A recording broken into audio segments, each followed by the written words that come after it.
Un cálido y cordial saludo en el nombre de Jesús para todos los estudiantes de este diplomado Administración Eclesiástica.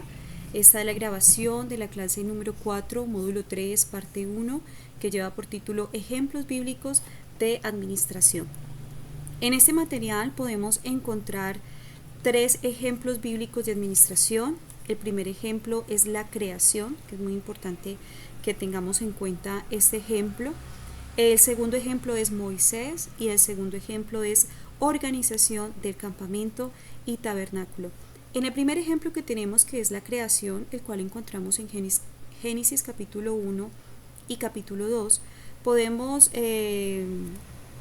reconocer que Dios es el Padre de la administración y que Él en el proceso de la creación pudo ejecutar esos procesos administrativos que según la administración secular los creó o los inventó Henry Fayol. Pero nosotros reconocemos que Dios es el Padre de la creación porque vemos a través de su palabra cómo ejecutó de manera correcta los procesos administrativos mucho antes de que Henry Fayol los descubriera. No vamos a profundizar mucho en este ejemplo administrativo, ya que en el módulo número 2 pudimos estudiar todo el contexto administrativo que encontramos en estos pasajes bíblicos, pero sí es muy importante que tengamos presente como ejemplo bíblico de administración la creación. Así que vamos a pasar al segundo ejemplo administrativo y es Moisés.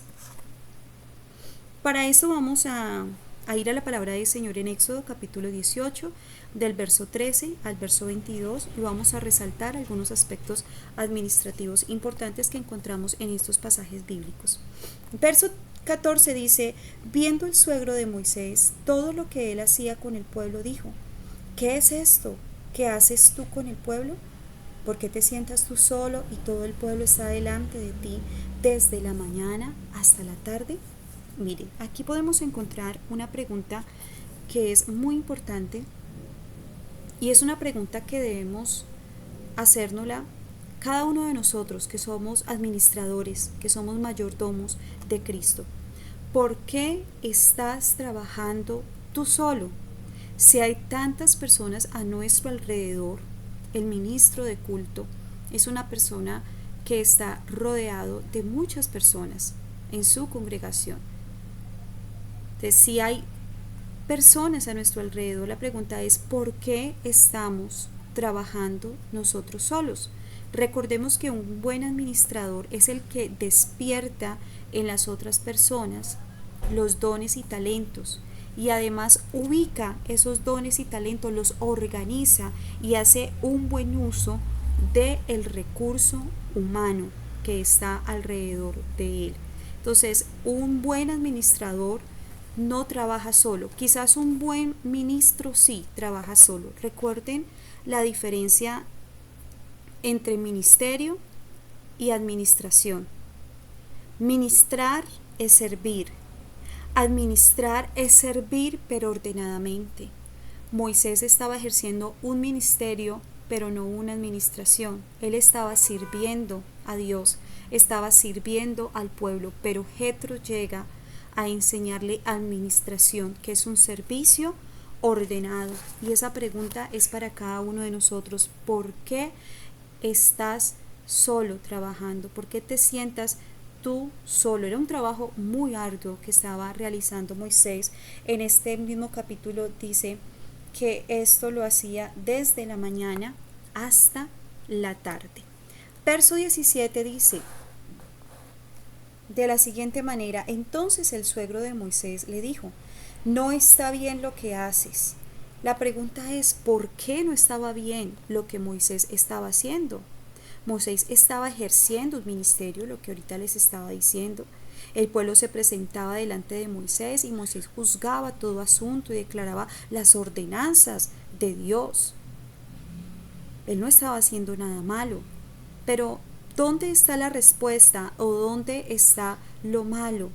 Lo malo era que Moisés solo estaba ministrando.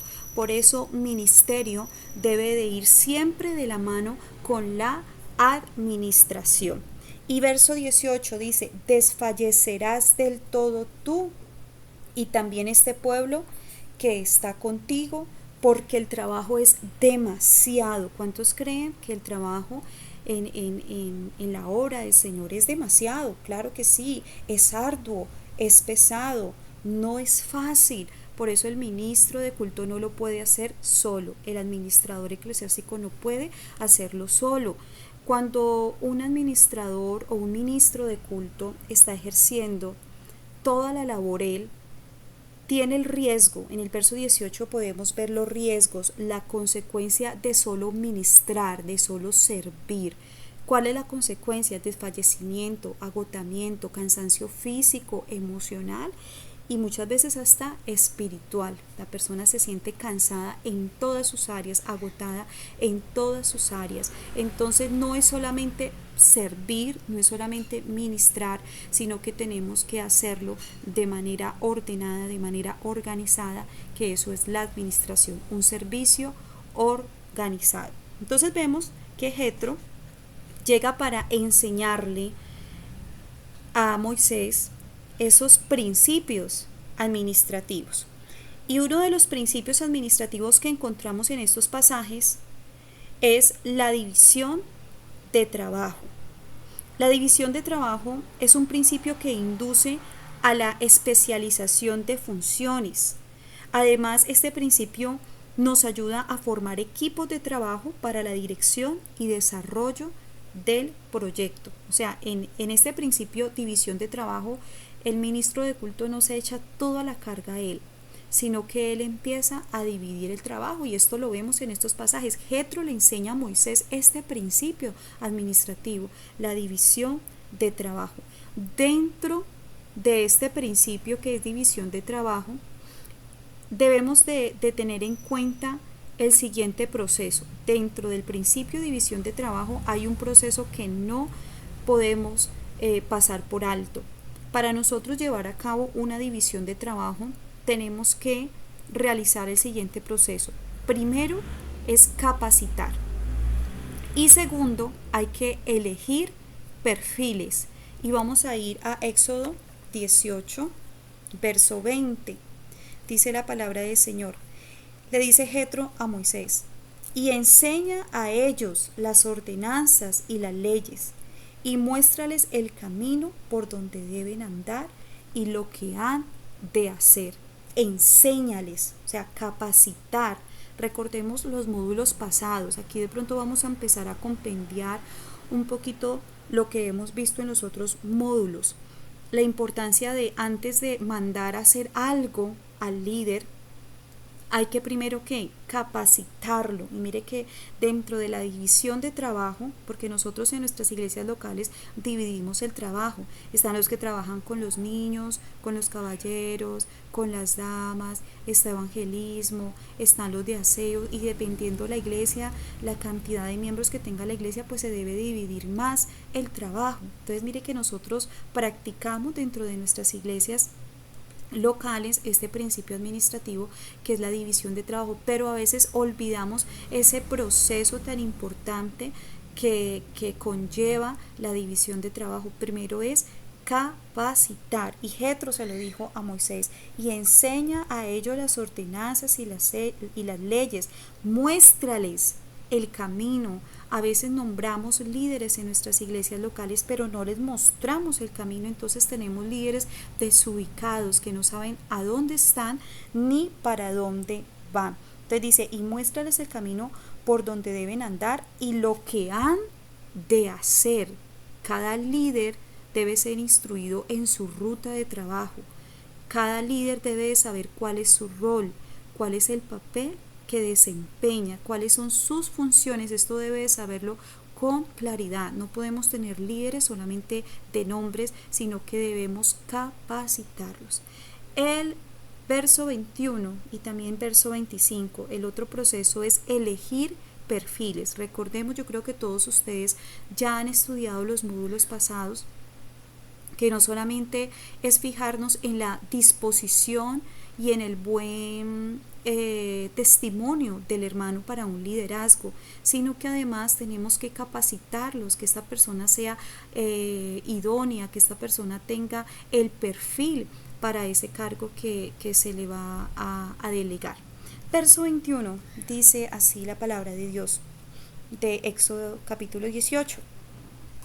Además, escoge tú de entre todo el pueblo, mire, hay que escoger, eso es mirar perfiles, elegir perfiles, no todas las personas son aptas, hay que escoger de entre el pueblo, varones de virtud, temerosos de Dios, varones de verdad, que aborrezcan la avaricia, y ponlos sobre el pueblo por jefes de millares, de centenas, de 50 y de 10. Ahí vemos aún más la división de trabajo, ¿no?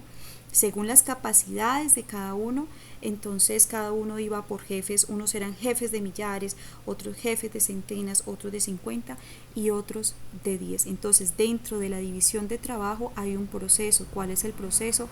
Capacitar y elegir perfiles. Hay que capacitar, hay que enseñar mucho a la iglesia y ya cuando estén capacitados empezamos a mirar las capacidades, el perfil de cada uno para mirar en qué puesto de trabajo esa persona debe ir. Hay personas que son nombradas en liderazgo, los cuales no tienen ellos la capacidad, no tienen la vocación. Entonces hay líderes que se queman porque son ubicados en lugares en los cuales ellos no tienen ese sentir, no tienen esa vocación, no tienen esa capacidad, no tienen el perfil para estar en ese determinado cargo. Entonces es muy importante que el administrador eclesiástico tenga en cuenta esto. Continuamos.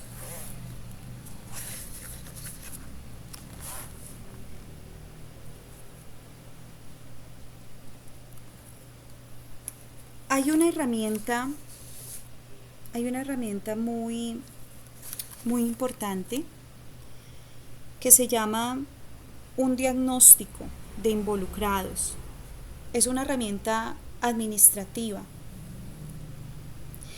y esa herramienta nos ayuda a identificar grupos o identificar personas, a conocer los intereses comunes, ya sea de un grupo o de una persona, el problema que percibimos de ese grupo o de esa persona y los recursos o la solución que tenemos para ese grupo o personas.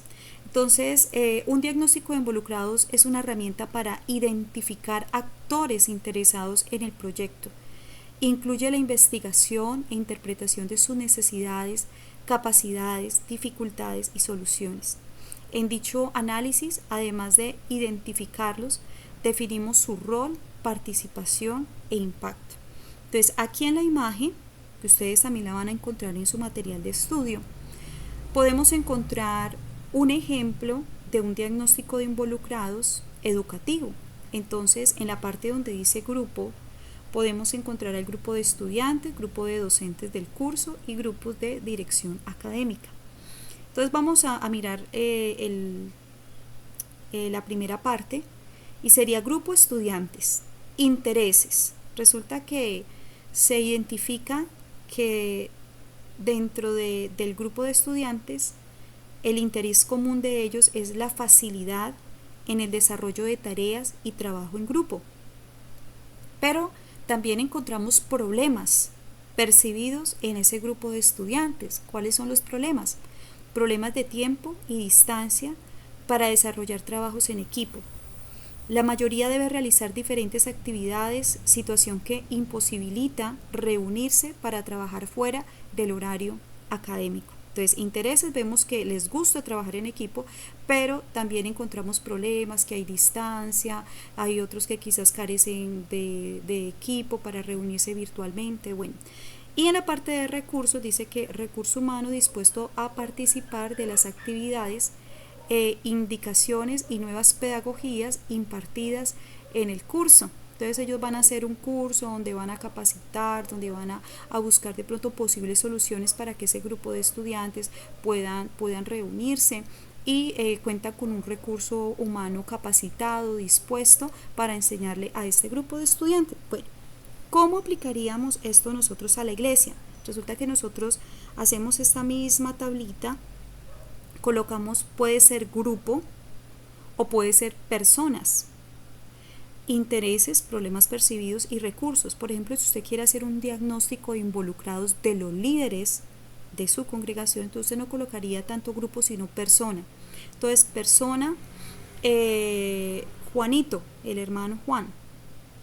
Intereses, usted ve que el hermano o la hermana tiene facilidad para llegarle a los jóvenes o a los niños, ¿sí? Ese es el interés del hermano, la capacidad, el don, el talento que usted le percibe a ese líder. Este hermano no es tanto para caballeros, él es más dinámico con los niños. Bueno, problemas percibidos. Bueno, el problema percibido es que el hermano no tiene capacitación en temas pedagógicos.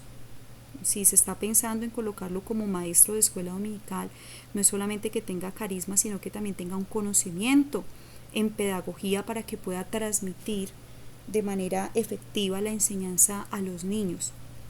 ¿Cuáles son los recursos? Entonces yo voy a empezar a pensar, en la solución para este problema percibido del hermano o la hermana fulano o fulana. Entonces, no, pues los recursos. Tenemos una hermana que es capacitada en temas pedagógicos y nos puede dar una enseñanza, o tenemos determinado material, o tenemos la facilidad de que el hermano haga un diplomado en pedagogía.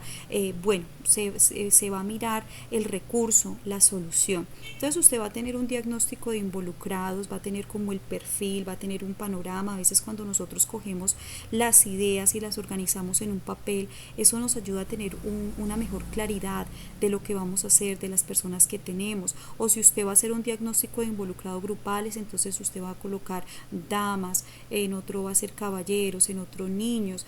¿Cuál es el interés de todas las damas?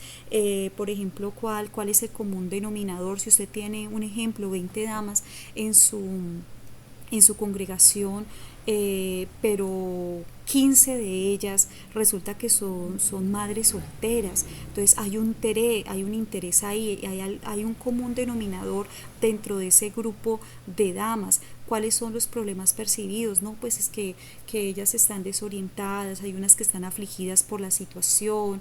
Entonces, ¿qué vamos a hacer? ¿Cuál es la solución? ¿Qué recursos vamos a utilizar? No, vamos a trabajar con más material de enseñanza referente a este tema, de tal manera que ellas sean fortalecidas, de que pueden salir adelante con sus hijos, de ayudarlas a que sean emprendedoras, bueno, etcétera, etcétera. Entonces, ese diagnóstico de involucrados nos va a ayudar a tener una claridad de las personas que tenemos, de cuáles son los intereses, de cuáles son los problemas y también las soluciones. Siempre a las dificultades y a los problemas tenemos que encontrarle una solución. Entonces creo que queda claro que es diagnóstico de involucrados. Igual si hay algún estudiante que no le queda claro, usted con toda confianza se puede comunicar conmigo por el interno y con mucho gusto le estaré explicando si algo queda confuso. Otra de los principios administrativos que le enseña Jetro a Moisés está la autoridad y la responsabilidad. Vamos a leer el verso 22. Dice, ellos juzgarán al pueblo en todo tiempo. ¿Quiénes son ellos? O sea, aquellas personas que él ya ha capacitado y ha escogido, ¿no? Esos líderes capacitados, esos líderes escogidos. Dice dice en el verso 22 que ellos juzgarán al pueblo en todo tiempo y todo asunto grave lo traerán a ti y ellos juzgarán todo asunto pequeño. Así aliviarás la carga de sobre ti y la llevarán ellos contigo. Mire el beneficio de la división de trabajo.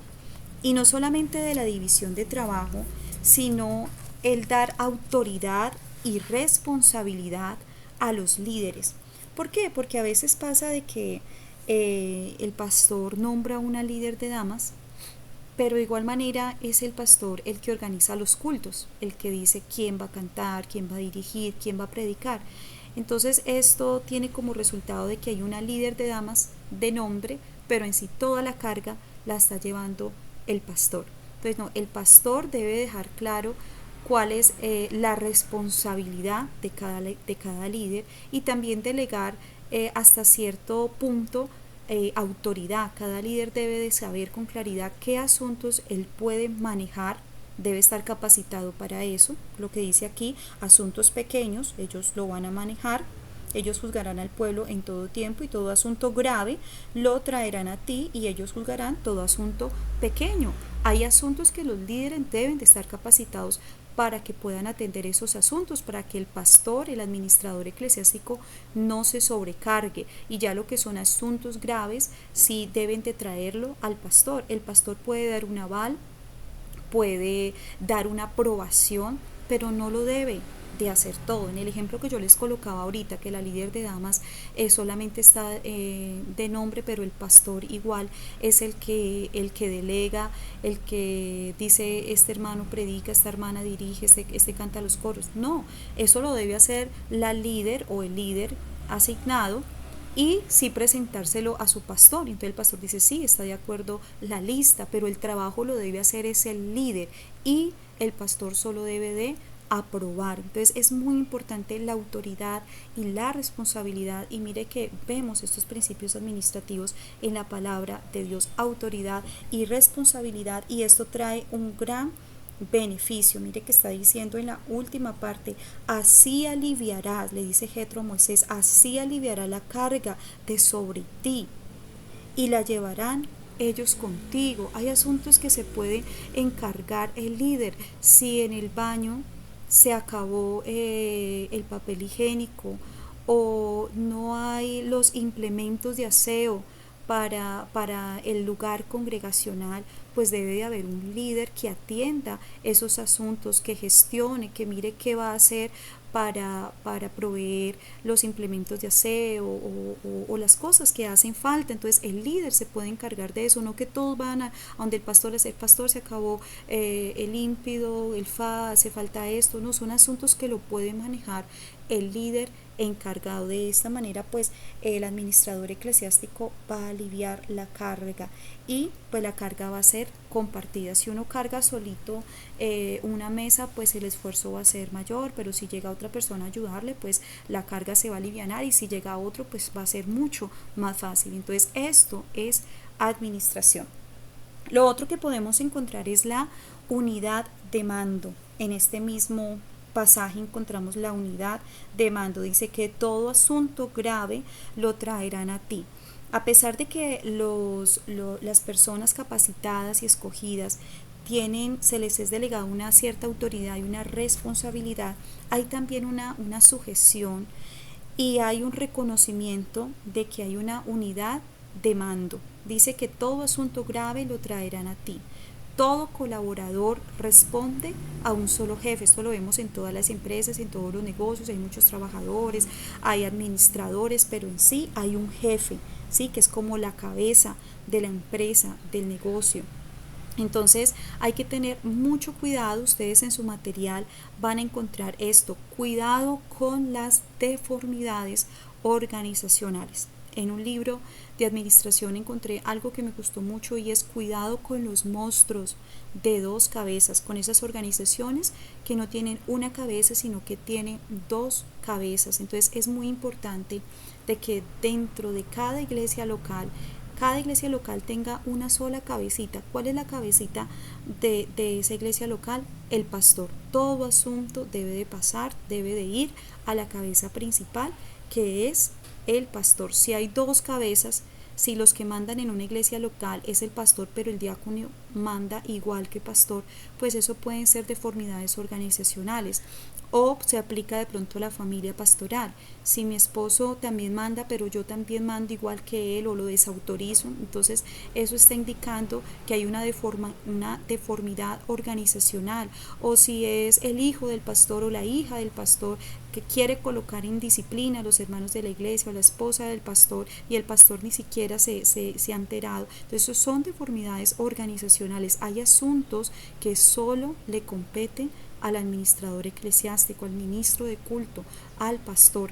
Con esto evitamos que hayan deformidades, que hayan monstruos de dos cabezas dentro de nuestra iglesia local, y así ejecutamos este principio tan importante como es la unidad de mando. Otro principio importante que encontramos en estos pasajes bíblicos, lo encontramos en Éxodo 39, del 32 al 43. Ustedes en su casa pues lo van a leer. El tiempo no nos daría para leer todos estos pasajes bíblicos, pero ustedes lo van a leer y podemos encontrar algo muy importante dentro de la administración, y es el seguimiento y control. Por ejemplo, en el verso número 32, vamos a leerlo. Dice: así fue acabada toda la obra del tabernáculo de reunión, e hicieron los hijos de Israel como Jehová lo había mandado a Moisés, así lo hicieron. Ahí vemos una excelente comunicación. Más adelante vamos a estar ahondando también en eso, en la importancia de una comunicación clara, efectiva. Mire, Dios le comunica el plan a Moisés, y Moisés se apropia tanto de ese plan, lo tiene tan claro que lo comunica también al pueblo, y el pueblo lo entiende. Entonces el pueblo pudo ejecutar ese plan tal cual como Dios lo había mandado, como Dios se lo había mandado a Moisés, pero fue tal cual como Dios lo planteó. ¿Por qué? Porque hubo una buena comunicación entre Dios y Moisés y el pueblo. Mire que Dios no se lo declaró directamente al pueblo, no se lo declaró a Moisés y Moisés se lo declaró al pueblo. Esto habla de una excelente comunicación. Pero algo que dice aquí muy importante, y es: y hicieron los hijos de Israel como Jehová lo había mandado. Mire, las personas no pueden trabajar en un proyecto y hacer lo que a ellos les plazca, porque así se obstruye, se estanca el plan, se emprende otros caminos que no nos llevan a la meta. Todas las personas que participan dentro de un proyecto deben de hacerlo tal cual como está establecido. Por eso es muy importante tener un plan de trabajo, tener un proyecto claro: a dónde estamos, qué vamos a hacer, a dónde vamos a llegar, cómo lo vamos a lograr, para evitar improvisaciones, para evitar errores, para evitar que la gente se desordene. El pueblo estaba todo direccionado, todos estaban bien dirigidos, todos estaban encaminados, alineados al proyecto. Entonces esto es muy importante. A veces dentro de la iglesia los unos trabajan por un lado y los otros trabajan por el otro. El comité o el departamento de damas está trabajando por un lado, los jóvenes trabajan por otro lado, los de escuela dominical por otro lado. Entonces se convierte todo como en un desorden, y es imposible, es muy difícil hacerle un seguimiento y control a una situación de esa manera. Todos tienen que alinearse, todos tienen que ir por la misma línea, con la misma visión, con el mismo sentir. Nadie puede estar trabajando por su propia cuenta y estar haciendo lo que bien le plazca. Todos tienen que estar haciendo de acuerdo al proyecto. Verso 42 y 43 dice así: en conformidad a todas las cosas que Jehová había mandado a Moisés, así hicieron los hijos de Israel toda la obra. Mire, vemos sujeción a qué, al proyecto establecido. Y dice: y vio Moisés, ahí es donde entra el administrador eclesiástico, y vio Moisés toda la obra, no parte de la obra, no algo de la obra, no, toda la obra. Y aquí que le había hecho, que la habían hecho como Jehová había mandado, y los bendijo. Mire, Moisés no hizo todo, él lo hizo junto con el pueblo, pero algo que nunca dejó Moisés fue la supervisión, el seguimiento y el control. Y vio Moisés toda la obra. Siempre el administrador eclesiástico debe supervisar que todo se esté ejecutando de acuerdo al plan establecido. El administrador siempre debe supervisar, debe corroborar que todo se esté llevando a cabo tal cual como está establecido en el plan de trabajo. Ahora vamos a pasar a el tercer ejemplo administrativo, tercer ejemplo bíblico administrativo, y es la organización del campamento y del tabernáculo.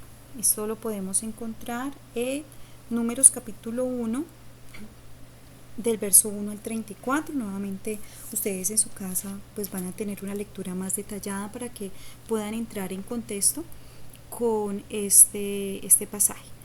Recordemos que administración es servicio organizado. Nosotros debemos de terminar este diplomado con esto muy claro de qué es la administración. Administración también es servicio, al igual que ministerio, pero administración es servicio no de cualquier manera, sino servicio organizado. Y recordemos que nuestro Dios es un Dios de orden, es un Dios por excelencia totalmente organizado, es el ejemplo de excelencia para nosotros en cuanto a la organización, y por eso lo vimos en el módulo número 2, que desde el principio Él nos enseña que es un Dios de orden. Aquí en esta imagen de la diapositiva ustedes pueden ver un poco la organización del campamento y del tabernáculo. Mire el orden, cómo Dios los manda a ordenarse, y vamos a entrar en detalle. Ellos no se ordenaron de cualquier manera, habitaron ahí de cualquier manera, en montonera, no, sino ordenadamente. Y así debemos ser su pueblo, ordenados, para hacer honor a esa palabra organización. Primero vemos que Dios habla a Moisés. Vamos a ver en Números capítulo 2, verso 1, dice: habló Jehová a Moisés y a Aarón diciendo. Entonces, en este pasaje nosotros podemos ver dos aspectos muy importantes. Podemos encontrar que de dónde surgen los proyectos. Y también, como segundo aspecto, encontramos la importancia de la comunicación efectiva. ¿Quién habló a Moisés y a Aarón? Pues fue Jehová, ¿cierto? Todo proyecto que nosotros emprendamos dentro del servicio a Dios debe ser un proyecto que nazca del corazón de Dios. Cuando los proyectos nacen del corazón de Dios, son proyectos que van para adelante. Por eso necesitamos ser sensibles a la voz de Dios, al propósito, a los deseos de Dios, porque no se trata de que en nuestra iglesia hagamos proyectos por hacer, por rellenar espacio, por decir que estamos haciendo algo, sino que todo proyecto no nazca de nosotros, no nazca de nuestro corazón, sino que nazca del corazón de Dios, y sea Dios el que coloque ese proyecto en nuestro corazón. Más que nosotros sacar proyectos y presentárselos a Dios, más bien que sea Dios el que coloque sus proyectos en nuestros corazones. Habló Jehová a Moisés y a Aarón diciendo, que sea Dios el que nos hable a nosotros de sus proyectos y nosotros nos alineamos, nos sujetamos a ese proyecto de Dios. Entonces podemos reconocer que los proyectos surgen y deben de surgir de Dios. Proverbios 19:21 dice la palabra del Señor: el corazón humano genera muchos proyectos, pero al final prevalecen los designios de Dios. Estoy leyendo la Nueva Versión Internacional. Entonces mire que uno puede tener muchos proyectos y pueden ser muy buenos, pero si no contamos con el aval de Dios, pues son proyectos que no se van a llevar a cabalidad. Proverbios 16:3 dice: pon en manos del Señor todas tus obras y tus proyectos se cumplirán. Bueno, hay proyectos que también nos corresponde a nosotros. No debemos esperar que Dios venga y los haga. Por ejemplo, los proyectos de vida, que más adelante vamos a tener una clase y vamos a hablar de proyectos de vida, porque nada nos ganamos con ser muy buenos administradores de la iglesia y no estamos administrando nuestra propia vida. Entonces hay proyectos que, bueno, sí son responsabilidad nuestra, y esos proyectos hay que colocarlos en las manos del Señor para que se puedan cumplir. Hay que llevarlos delante de la presencia del Señor. Vamos a ver también otro aspecto, y es la importancia de la comunicación efectiva. Habló Jehová a Moisés y a Aarón diciendo. ¿Qué es la comunicación efectiva? La comunicación efectiva se define cuando un mensaje se comparte, se recibe y se comprende sin alterar su objetivo final. Es decir, el emisor y el receptor interpretan el mismo significado.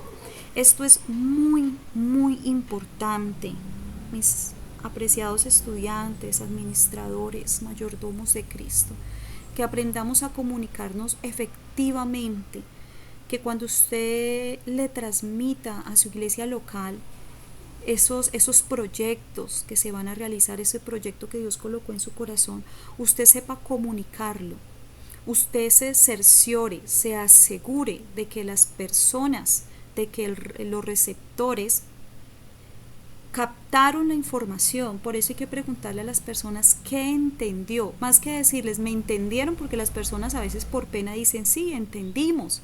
No, ¿qué entendió? Líder de jóvenes, líder de damas, ¿usted qué entendió de este proyecto? Donde usted analice que las personas captaron la información, porque una cosa es lo que nosotros hablamos y otra cosa es lo que las personas, los receptores interpretan, entienden. Entonces a veces uno habla una cosa, las personas entienden otra y por eso a la hora de hacer todo se vuelve un desorden. Entonces por eso es que es tan importante la comunicación efectiva, y en el ejemplo pasado de Moisés pudimos verlo, ¿cierto? Que Dios habló a Moisés y Moisés habló al pueblo. Entonces mire esa cadena de comunicación, pero no una cadena distorsionada, no una comunicación distorsionada como el teléfono roto, no, sino una comunicación efectiva. Entonces muy importante que empecemos a practicar, y uno de los ejercicios de las recomendaciones es siempre que usted transmita una información, pregunte a las personas qué entendieron, si es posible con nombre, Juliano de tal, qué entendió. No es preguntar ¿entendieron? No, sino qué entendió. Que usted escuche a la persona con sus propios labios expresarle qué fue lo que entendió de la información que usted transmitió. Entonces usted ya entra a verificar si sí es así o a corroborar alguna información. Verso 2. Dice así: los hijos de Israel acamparán cada uno junto a su bandera, bajo las enseñas de la casa de sus padres, alrededor del tabernáculo de reunión, acamparán. Mire, un administrador debe de utilizar ayudas visuales. Mire que aquí vemos que ellos utilizaron banderas, enseñas. Esas enseñas quieren decir escudos familiares. ¿Para qué? Para que ellos se guiaran, se ubicaran más fácilmente. El administrador debe de desarrollar, si no lo tiene innato, se puede desarrollar creatividad, ser recursivos. Por eso muchas veces hay que acudir a camisetas estampadas, a escarapelas que identifiquen la función de cada persona, la ubicación de sillas. Todo eso hace parte de una buena administración, y lo vemos en este ejemplo de la organización del campamento y del tabernáculo. Por ejemplo, para un evento usted debe de tener una buena ubicación de sillas, debe pensar aún hasta en las personas discapacitadas, en tener sillas especiales y ubicarlas estratégicamente a personas que de pronto puedan llegar con discapacidades, a dónde se va a ubicar los niños, dónde se va a ubicar las visitas, los predicadores, la alabanza, todo bien organizado.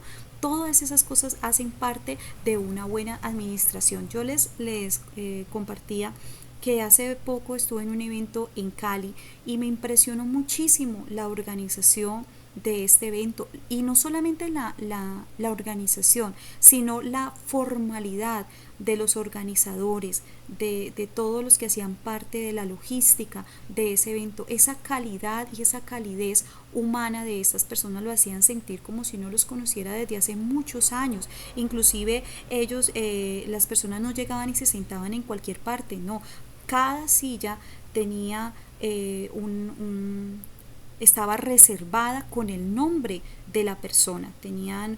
Habían elaborado en cartulina una tarjeta muy bonita y daba la bienvenida y estaba el nombre de la persona. Entonces, una organización excelente. Y recuerden que parte de una buena organización, de una buena logística, está la calidez y la calidad de los organizadores del evento, porque usted se imagina llegar a un evento que esté muy bonito, pero lo sugiere los que están recibiendo a las personas las estén regañando, las estén recibiendo de una mala manera, podemos tirárnosle el ambiente a alguien. Entonces es muy importante capacitar también las personas en esta parte, en la formalidad, y bueno, utilizar esas ayudas visuales que hacen parte de una buena organización. Seguimos con el verso 3. Dice así: estos acamparán al oriente, al este, al oriente y al este. La bandera del campamento de Judá por sus ejércitos, y el jefe de los hijos de Judá, Naasón, hijo de Aminadab. Mire, aquí vemos que Dios le da indicaciones geográficas. Encontramos oriente y este, ¿cierto? Da indicaciones específicas. Dios es muy minucioso. Podemos aprender y podemos analizar la manera de comunicarse Dios con Moisés. Él es muy detallista. Él no es, no, organice la gente y ya, ¿no? Pero organícela cómo, a dónde, de qué manera. Entonces mire que Dios manda a utilizar ayudas visuales, pero también da indicaciones geográficas. Lo que yo ahorita le decía, de pronto en un evento, hay que mirar a dónde llega el sol. Es en la tarde a qué lado está, que si organizamos a la gente de este lado o a los que van en el altar, pues puede caer el sol, qué vamos a hacer. Todas esas cosas son importantes dentro de una organización. Y dentro de la administración, la ubicación geográfica es muy importante tenerla en cuenta, porque esto influye en diversos factores como la visibilidad y accesibilidad. Por ejemplo, si hablamos de la parte de la administración secular, pues de los negocios. Un negocio por allá escondido, pues las personas no lo van a visualizar o no van a tener acceso a ese negocio. Siempre que una persona va a montar un negocio, en las grandes empresas ellos lo hacen, ellos primero estudian el entorno y miran que ese negocio sea visible y sea accesible a las personas.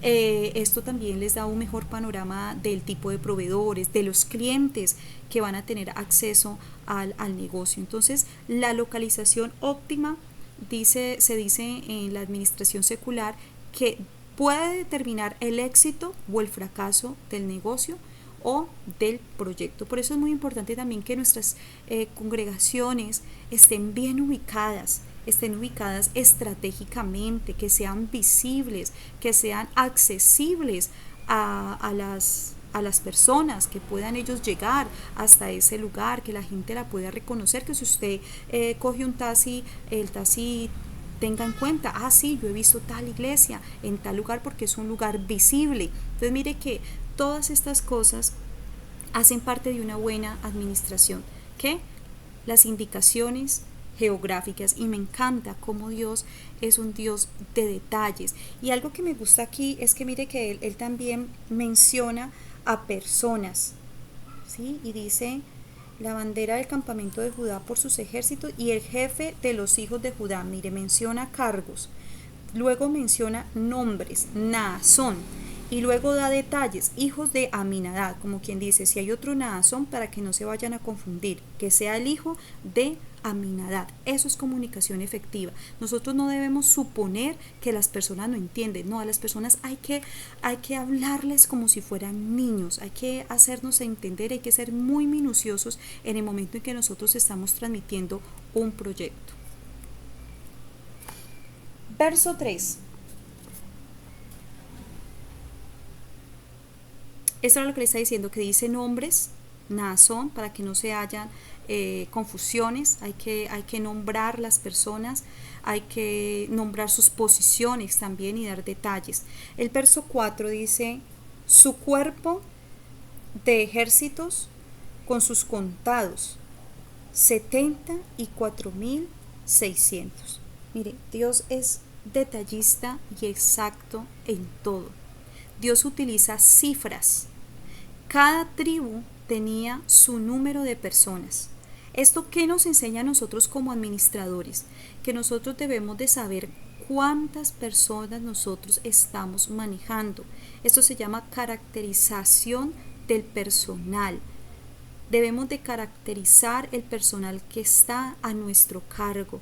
Debemos saber el número de personas que manejamos, clasificarlos, ya sea por género, por edades, por oficios, entre otros. Por ejemplo, hay que clasificar, hay que caracterizar también si dentro de nuestras iglesias locales hay madres cabezas de hogar, hay personas discapacitadas, cuántas personas tenemos en estado de discapacidad, cuántas personas han sufrido que son desplazados por la violencia. Todas estas cosas tenemos que ser minuciosos.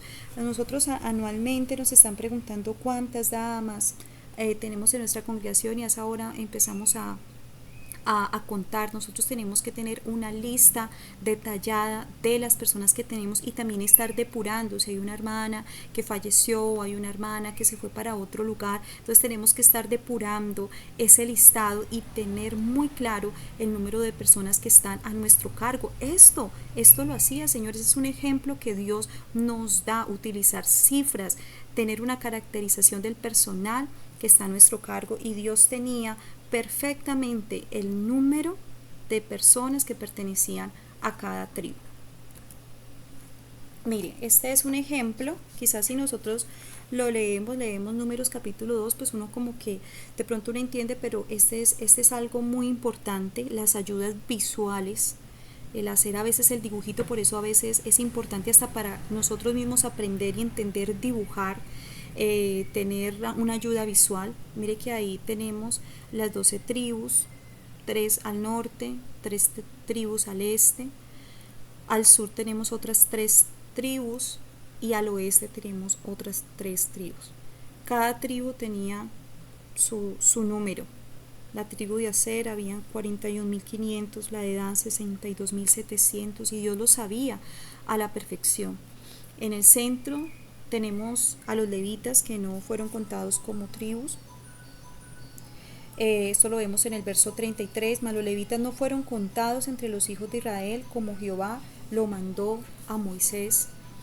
Y podemos ver, analizar el orden de Dios. Así estaban organizados. Eso no era que los de Dan estaban con los de Zabulón y los de Judá y todo ahí un desorden. No, todos estaban bien ordenados. Ellos sabían cómo marchar. Ellos, así como estaban ordenados, así marchaban. Entonces mire, es impresionante el orden, la organización de nuestro Dios. Dios ubicó de una manera muy especial a su pueblo. Y esos son detalles que nosotros debemos de aprender a manejar para una buena administración, la organización. Hay una herramienta muy importante que nos ayuda a tener una visión, un orden, una estructura, porque esto es estructura. Una de las cosas importantes de una casa no es lo hermosa que sea la cocina, lo hermoso que sea la habitación, sino la estructura en sí de la casa, para que la casa no se derrumbe. Todo debe tener un orden, una estructura la da eso, la organización, el orden. Y hay una herramienta muy importante en la administración secular, y es el organigrama. ¿Qué es el organigrama? El organigrama es un diagrama o representación gráfica que muestra la estructura interna de una organización o de una empresa. Esta herramienta nos ayuda a entender cómo está integrada, diseñada u organizada una compañía, ya que detalla áreas, funciones, niveles jerárquicos, relaciones de autoridad y nombre de los responsables de cada uno de los departamentos. Ustedes en las diapositivas, al igual que en su material de estudio, pueden encontrar este ejemplo. Y esto es muy importante, que en cada iglesia local tengamos un organigrama y sea visible a todas las personas, de tal manera que todo el que llegue mire cómo es la estructura organizacional de la iglesia local. Entonces aquí en el ejemplo, por ejemplo, tenemos al señor César Alerta, que es el presidente ejecutivo. Mire, esa es la unidad de mando. De él se desprenden otras autoridades, otros niveles jerárquicos. Tenemos al señor Ramiro como secretario general y del consejo. Está el señor Santiago Fernández, está en el área de estrategia. De ahí se desprende otros niveles. Está Carlos en asuntos públicos. El señor Ángel, que está en finanzas y desarrollo cooperativo. Luego se desprende otro líder, que es José, que es el consejero delegado, y él se desprende otros niveles jerárquicos. Esto nosotros lo podemos implementar en nuestras iglesias locales. Esto le da estructura, le da organización, hace que las personas tengan una representación gráfica de la estructura interna de nuestra iglesia local. En la parte de arriba sería el pastor, ¿sí? Pastor fulano de tal. eh, Se desprendería los diáconos, luego la asistente ministerial, secretaria, ahí se desprendería lo que son los departamentos y lo que son el líder, tesorero, secretario. Bueno, eso depende también lo grande de la iglesia, los departamentos que hayan. Hay iglesias más grandes, hay iglesias que están iniciando, pero es muy importante que tengamos esas representaciones gráficas. Lo que yo ahorita les decía, si uno lee lo del campamento, Números capítulo 2, usted como que de pronto no entiende muy bien, pero cuando hay una ayuda visual nos da eh, un mejor entendimiento de lo que se está diciendo. A veces uno no puede como organizar o imaginar lo que se está diciendo, las palabras, pero cuando hay una ayuda visual, pues sí se puede tener un mejor entendimiento, y para eso son los organigramas. Entonces son herramientas que las utilizan la administración secular y que pueden ser aplicables a una administración eclesiástica, y pues de esta manera podemos ser más ordenados. Verso 34 dice así: e hicieron los hijos de Israel conforme a todas las cosas que Jehová mandó a Moisés. Así acamparon por sus banderas y así marcharon, cada uno por sus familias, según las casas de sus padres. Aquí encontramos algo muy importante, y es la sujeción y la coordinación. La sujeción es considerada como una limitación a la libertad o a la restricción de movimientos para preservar o asegurar que algo o alguien se salga de lo establecido. La sujeción es necesaria porque lo que hablábamos ahora ratico, cada uno empezaría, si no hay sujeción, cada uno empezaría a hacer lo que bien le parece, entonces el plan de trabajo se echa a perder. Debe de haber una sujeción al proyecto, debe de haber una sujeción a esa unidad de mando. Entonces, a pesar de que es considerada como una limitación a la libertad o restricción de movimientos, es necesaria para poder alcanzar las metas establecidas. Entonces, y esto lo vemos aquí en este pasaje: e hicieron los hijos de Israel conforme a todas las cosas que Jehová mandó a Moisés, no conforme a lo que ellos pensaban o querían, no, conforme a todas las cosas que ¿quién mandó? Que Jehová mandó a Moisés. Otra de las cosas muy importantes es la coordinación. Cuando nosotros hablamos de la coordinación en el cuerpo humano, pues es importantísima, ¿cierto? ¿Cómo sería nuestro cuerpo humano que la mano se mueva de una manera y nosotros queramos moverla de otro lado y ella pegue para otro lado? Bueno, sería un caos total, ¿cierto?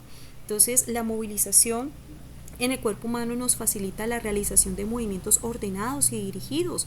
¿Sí? Que si yo quiero coger un vaso de agua, mi cuerpo está coordinado, todo está ayudando a que se cumpla el objetivo, ¿cierto? Esto incrementa las capacidades físicas básicas, la coordinación incrementa esa capacidad, ayuda a que el cuerpo actúe de manera conjunta, logrando la correcta ejecución y técnica de un ejercicio o de lo que pretendamos hacer. Si hablamos de la coordinación en la administración, es el instrumento que permite integrar las funciones independientes de todos los departamentos de una empresa.